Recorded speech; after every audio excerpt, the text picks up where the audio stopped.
오늘 성경은 두 가지의 기도에 대해 말합니다.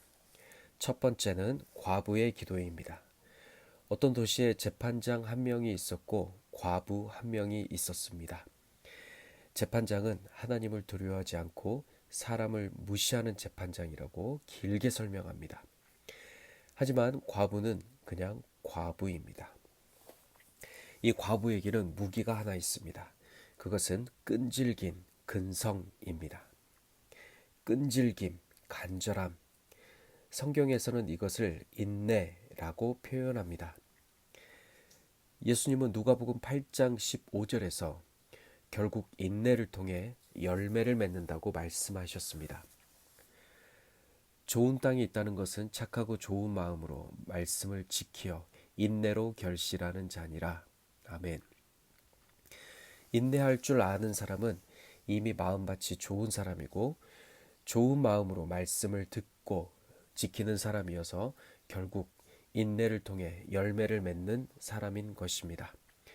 또한 이 인내라는 것이 얼마나 중요한지 나의 인내를 통해 나의 영혼을 얻는다라고 말씀하셨습니다. 누가복음 21장 19절은 너희의 인내로 너희 영혼을 얻으리라 라고 했습니다.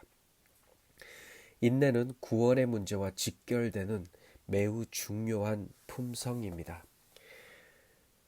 오늘 성경이 소개하는 이 과부는 그냥 과부이지만 항상 기도하는 과부, 절대 낙심하지 않는 과부, 즉 인내할 줄 아는 과부인 것입니다. 7절은 밤낮 부르짖는 택하신 자들의 원한이라고 표현했습니다.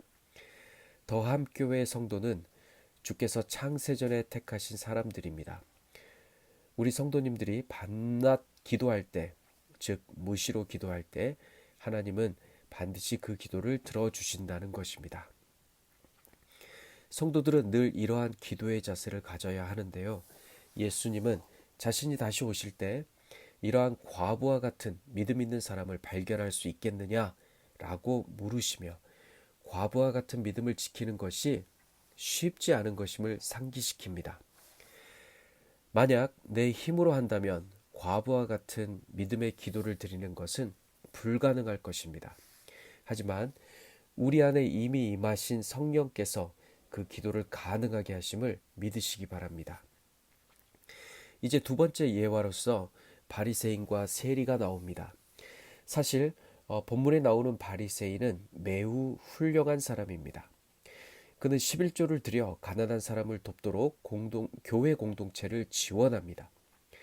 구약의 선지자들이 강조한 금식의 규례를 철저하게 지키면서 하나님의 명령을 지키려고 애씁니다. 아내 외에 다른 여자에게 눈을 돌린 적이 없습니다. 약자를 괴롭힌 적도 없습니다. 이렇게 훌륭한 사람이 기도합니다. 하지만 하나님은 바리새인의 이 기도에 대해 의롭다라고 말씀하지 않으십니다. 오히려 이 바리새인을 향해 스스로는 의롭다 믿으면서 다른 사람은 멸시하는 자라고 말씀하십니다. 그의 기도는 남들과 나를 비교하는 기도였습니다. 그의 기도는 율법의 형식에 갇힌 기도입니다. 그의 기도는 의롭지 않습니다. 사랑하는 더함교회 성도 여러분, 의롭지 않으면 구원받지 못합니다. 이 바리새인은 사회적으로는 대단히 훌륭한 사람인 것이 분명하지만 구원받지는 못하는 것입니다. 반면 세리의 기도는 어떻습니까? 멀리 서서 감히 눈을 들어 하늘을 쳐다보지도 못하고 다만 가슴을 치며 이렇게 기도합니다. 하나님이여 불쌍히 여기소서. 나는 죄인이로소이다. 로마서 4장 25절은 이렇게 말합니다.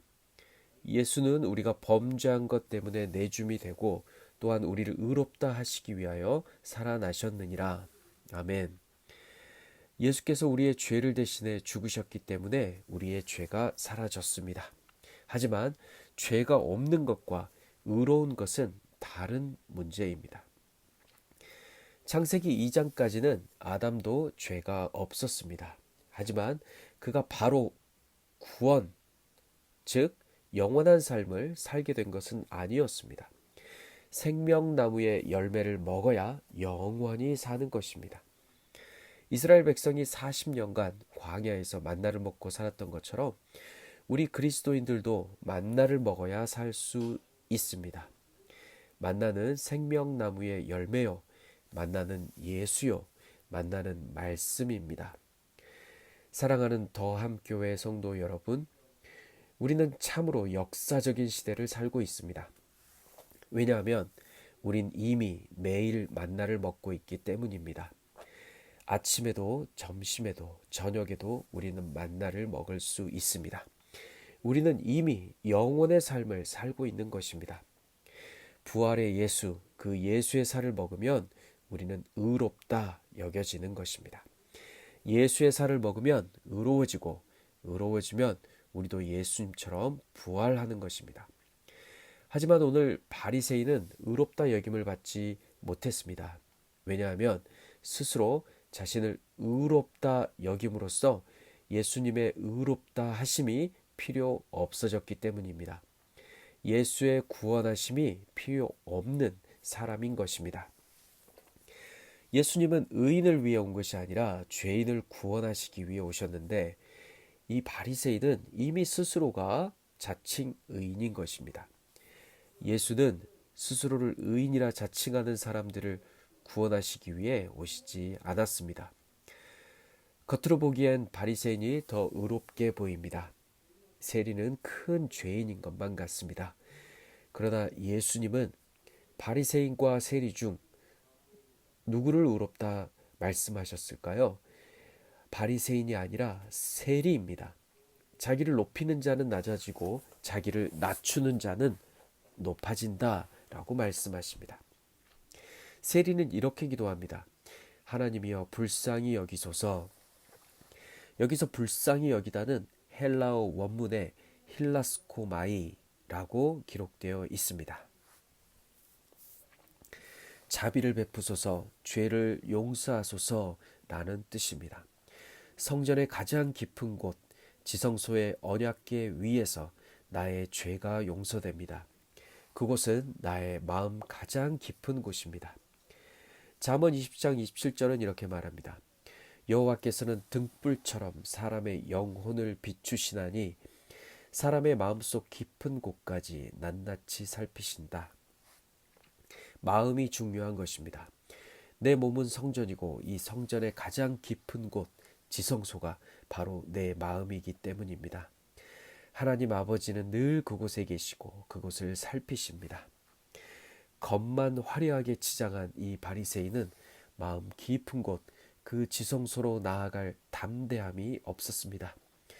그는 오늘 본문의 과부처럼 항상 그리고 자주 기도의 자리로 나간 것이 분명하지만 그곳은 지성소가 아니라 성소의 뜰이었습니다. 뜰만 수없이 밟은 것입니다. 사랑하는 성도 여러분, 우리 함께 기도의 자리에 나아갑시다. 나의 죄를 용서하신 예수 보혈 의지하여 아버지가 나를 만나는 곳 가장 깊은 지성소로 나아갑시다. 나를 사랑하는 자들이 나의 사랑을 입으며 나를 간절히 찾는 자가 나를 만날 것이라고 잠언은 말하고 있습니다. 과부와 같은 간절함으로 나의 마음 가장 깊은 곳에 계신 우리 주님을 만납시다. 그곳이 바로 의롭다 하심을 받은 나의 집입니다. 그곳이 바로 나를 의롭다 하신 우리 아버지의 집입니다.